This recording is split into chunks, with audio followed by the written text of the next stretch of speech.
Assalamualaikum warahmatullahi wabarakatuh.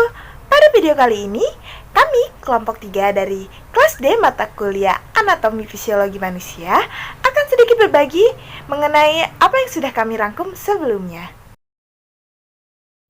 Yang pertama, ada pengertian sistem pernapasan. Pernapasan atau respirasi ini adalah peristiwa menghirup udara dari luar yang mengandung oksigen serta menghembuskan udara yang banyak mengandung karbon dioksida dari dalam tubuh. Fungsi dari sistem pernapasan ini adalah sebagai sistem organ yang digunakan untuk pertukaran gas. Yang kedua sebagai sistem pernapasan yang digunakan untuk membawa udara ke dalam paru-paru di mana terdapat pertukaran gas. Dan yang ketiga berfungsi untuk mengabsorpsi oksigen dan mengeluarkan karbon dioksida dalam tubuh yang bertujuan untuk mempertahankan homeostatis atau respirasi. Materi yang kedua tentang alat-alat pernapasan pada sistem pernapasan. Itu rongga hidung. Rongga hidung merupakan bagian pertama yang dilewati oleh udara luar. Di dalamnya terdapat selaput lendir, rambut serta berbagai filter dari kontaminasi benda asing, kuman dan debu. Yang kedua, pangkal tenggorokan atau faring merupakan pertemuan antara saluran di bagian depan dan saluran di bagian belakang. Fungsi utama dari sistem faring dalam sistem pernapasan manusia adalah sebagai saluran pencernaan, membawa masuknya makanan ke dalam kerongkongan. Faring juga berperan dalam proses masuknya udara ke dalam pita suara untuk menghasilkan suara. Nah, selain itu juga faring berfungsi untuk membantu pernapasan apabila pernapasan melalui mulut. Yang keempat ada laring. Laring adalah saluran pernapasan yang membawa udara menuju ke trakea. Selain itu, laring juga sering disebut sebagai kotak suara karena terdapat pita suara di dalamnya. Salurannya dikelilingi tulang rawan.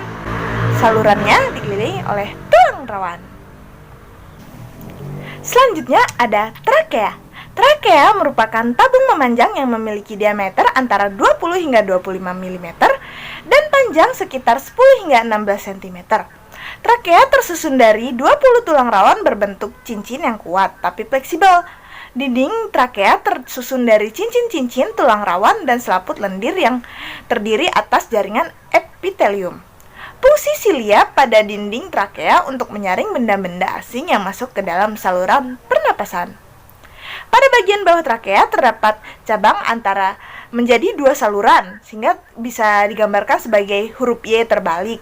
Nah, saluran ini disebut dengan bronkus. Saluran bercabang ke kiri akan menuju ke paru-paru sebelah kiri dan saluran yang bercabang ke kanan akan menuju ke paru-paru sebelah kanan. Bronkus percabangan trakea yang bersambungan ke bagian kiri dan kanan paru-paru disebut juga dengan bronkus. Struktur bronkus hampir sama dengan trakea, tersusun dari tulang-tulang rawan hanya saja lebih sempit. Selain itu juga susunan tulang rawan pada bronkus juga tidak beraturan, yaitu berselang-seling antara tulang dan otot. Bronkus juga berfungsi sebagai penyaring udara, tetapi sifatnya hanya sekedar sebagai penyaring sekunder. Nah, pada bronkus ini terdapat jaringan epitel yang pada dindingnya menghasilkan lendir yang menangkap kotoran-kotoran yang ikut masuk bersama udara. Pada dinding bronkus sama seperti trakea, hanya saja dinding bronkus lebih tipis jika dibandingkan dengan trakea. Yang terakhir ada paru-paru. Organ ini dibungkus oleh selaput rangkap dua yang disebut dengan pleura, yang berfungsi melindungi paru-paru dari gesekan saat mengembang dan mengempis. Nah, fungsinya adalah sebagai penukar oksigen dari udara dengan karbon dioksida dari darah. Yang terakhir ada paru-paru. Paru-paru merupakan organ yang dibungkus oleh selaput rangkap dua. Nah, yang disebut juga pleura, yang berfungsi melindungi paru-paru dari gesekan saat mengembang dan mengempis. Fungsinya adalah menukar oksigen dari udara dengan karbon dioksida dari darah. Nah, paru-paru ini terletak di rongga dada manusia. Antara rongga dada dan rongga perut terdapat sebuah pembatas yaitu diafragma. Sekat ini nantinya akan berguna bagi proses memasukkan udara ke paru-paru atau inspirasi dan mengeluarkan udara dari paru-paru atau ekspirasi. Di dalam paru-paru terdapat organ pernapasan lainnya, seperti bronchiolus yang merupakan percabangan dari bronkus dan alveolus yang berperan dalam pertukaran gas oksigen dan gas karbon dioksida. Proses pernafasan pada manusia dibagi menjadi dua macam, yaitu pernafasan dalam dan pernafasan luar. Pernafasan dalam dikenal dengan pernafasan internal, sedangkan pernafasan dalam biasa dikenal dengan pernafasan eksternal. Pernafasan dalam ialah pertukaran gas yang terjadi di dalam jaringan tubuh. Darah masuk ke dalam jaringan tubuh, lalu oksigen meninggalkan hemoglobin dan berdifusi, kemudian masuk ke dalam cairan jaringan tubuh. Sedangkan pernafasan luar merupakan pertukaran gas oksigen dan karbon dioksida antara udara dan darah. Pada pernafasan ini, oksigen dari udara bebas atau dari luar berdifusi ke dalam darah atau kapiler paru-paru. Ini adalah skema proses pernafasan luar dan dalam pada manusia, di mana pada respirasi internal yaitu pertukaran gas yang terjadi di dalam jaringan tubuh, yaitu darah akan masuk ke dalam kapiler tubuh, lalu HbO2 atau oksihemoglobin pada eritrosit akan terurai menjadi hemoglobin dan oksigen. Lalu hemoglobin bergabung dengan H+ membentuk HHB, sedangkan oksigen akan meninggalkan sel eritrosit dan kapiler. Pada kapiler paru-paru, karbon dioksida akan masuk ke eritrosit, di mana karbon dioksida ini bergabung dengan hemoglobin membentuk HbCO2 atau dengan biasa dikenal dengan karboksihemoglobin, tetapi dari karboksihemoglobin ini kebanyakan akan membentuk ion bikarbonat atau HCO3- di dalam plasma. Dan pada respirasi eksternal atau pertukaran gas yang terjadi di dalam paru-paru, yaitu darah akan masuk ke dalam kapiler paru-paru, lalu ion bikarbonat akan berubah di dalam eritrosit menjadi H2O atau air dan karbon dioksida, di mana karbon dioksida ini akan meninggalkan sel eritrosit dan kapiler. Dan pada kapiler paru-paru, oksigen akan masuk ke dalam eritrosit bergabung dengan hemoglobin dan membentuk oksihemoglobin. Mekanisme pernafasan pada manusia dibagi menjadi dua jenis, yaitu pernafasan dada dan pernafasan perut. Pernafasan dada adalah pernafasan yang melibatkan otot antar tulang rusuk. Otot antar tulang rusuk luar akan berkontraksi, sehingga tulang rusuk akan terangkat. Rongga dada akan membesar yang mengakibatkan tekanan udara di dalam dada akan mengecil, sehingga udara masuk ke dalam tubuh. Nah, pada pernapasan dada ini dibagi menjadi dua fase, yaitu fase inspirasi dan fase ekspirasi, di mana pada fase inspirasi otot antar tulang rusuk akan berkontraksi sehingga rongga dada akan membesar yang berakibat tekanan di dalam rongga dada menjadi lebih kecil daripada tekanan di luar, sehingga udara luar yang kaya oksigen akan masuk.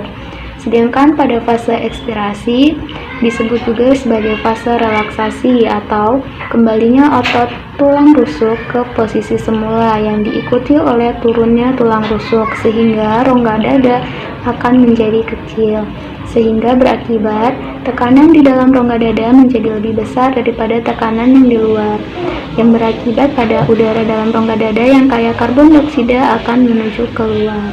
Di sini ada gambar tentang proses pernapasan dada, di mana pada fase inspirasi yaitu udara masuk, lalu tulang rusuk akan terangkat karena terjadinya kontraksi otot antar tulang rusuk yang mengakibatkan volume rongga dada membesar. Dan pada pernapasan dada ekspirasi yaitu tulang rusuk turun karena ototnya berrelaksasi, kemudian volume rongga dada mengecil dan udara keluar. Udara yang keluar adalah berupa karbon dioksida. Mekanisme pernafasan perut. Pernafasan perut adalah pernafasan yang mekanismenya melibatkan aktivitas otot-otot diafragma yang membatasi rongga perut dan rongga dada. di mana pada pernafasan perut ini dibagi menjadi dua fase, yaitu fase inspirasi dan fase ekspirasi. Pada fase inspirasi, otot diafragma akan berkontraksi sehingga diafragma akan mendatar. Akibatnya, rongga dada membesar dan tekanan menjadi lebih kecil, sehingga udara luar akan masuk ke dalam tubuh.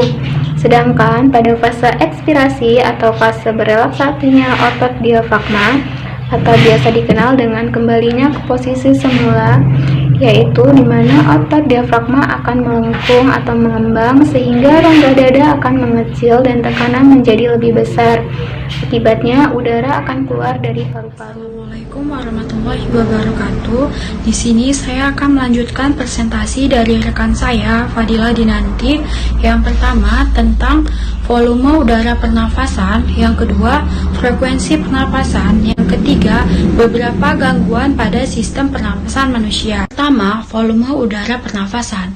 Dalam keadaan normal, volume udara paru-paru mencapai 4.500 cc.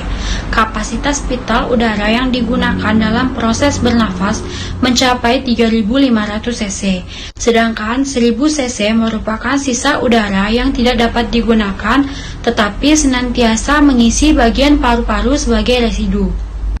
Kapasitas tidal adalah jumlah udara yang keluar masuk paru-paru pada pernafasan normal. Nah, dalam keadaan normal, kegiatan inspirasi dan ekspirasi hanya menggunakan sekitar 500 cc udara pernafasan. Sedangkan dalam keadaan luar biasa, kegiatan inspirasi dan ekspirasi menggunakan sekitar 1.500 udara pernafasan. Yang kedua, frekuensi pernapasan. Faktor-faktor yang mempengaruhi frekuensi pernapasan, yang pertama, usia. Semakin bertambahnya usia seseorang, akan semakin rendah frekuensi pernapasannya. Hal ini berhubungan dengan energi yang dibutuhkan. Yang kedua, jenis kelamin. Pada umumnya, pria memiliki frekuensi pernapasan lebih tinggi dibanding wanita karena kebutuhan akan oksigen serta karbon dioksida pada pria yang lebih tinggi. Yang ketiga, suhu tubuh. Semakin tinggi suhu tubuh seseorang, maka akan semakin cepat frekuensi pernapasannya. Hal ini berhubungan dengan peningkatan proses metabolisme yang terjadi di dalam tubuh. Yang keempat, posisi atau kedudukan tubuh. Frekuensi pernapasan ketika sedang duduk akan berbeda dibandingkan dengan keadaan berdiri atau jongkok. Hal ini berhubungan erat dengan energi yang dibutuhkan oleh organ tubuh sebagai tumpuan berat badan. Yang kelima, aktivitas. Seorang yang aktivitas fisik tinggi seperti olahragawan akan membutuhkan lebih banyak energi daripada orang yang diam atau santai. Oleh karena itu, frekuensi pernapasan orang tersebut juga lebih tinggi. Gerakan dan frekuensi pernapasan diatur oleh pusat pernapasan yang terdapat di otak. Selain itu, frekuensi pernapasan distimulus oleh konsentrasi karbon dioksida CO2 dalam darah. Beberapa gangguan pernapasan pada manusia. Yang pertama, influenza atau flu, disebabkan oleh virus yang menimbulkan radang pada selaput mukosa di saluran pernafasan. Yang kedua, ada asma, gangguan pada rongga saluran pernafasan yang diakibatkan oleh berkontraksinya otot polos pada trakea. Penyebabnya dapat berupa udara yang tercemar oleh asap atau debu, udara yang terlalu dingin, dan keadaan jiwa penderita. Yang ketiga, ada tuberkulosis atau TBC, disebabkan karena bakteri Mycobacterium tuberculosa, peradangan pada dinding alveolus sehingga difusi O2 akan terganggu. Nah, yang keempat, ada bronkitis, terjadi karena radang pada selaput lendir, trakea, dan saluran bronkia. Sekian, terima kasih. Wassalamualaikum warahmatullahi wabarakatuh.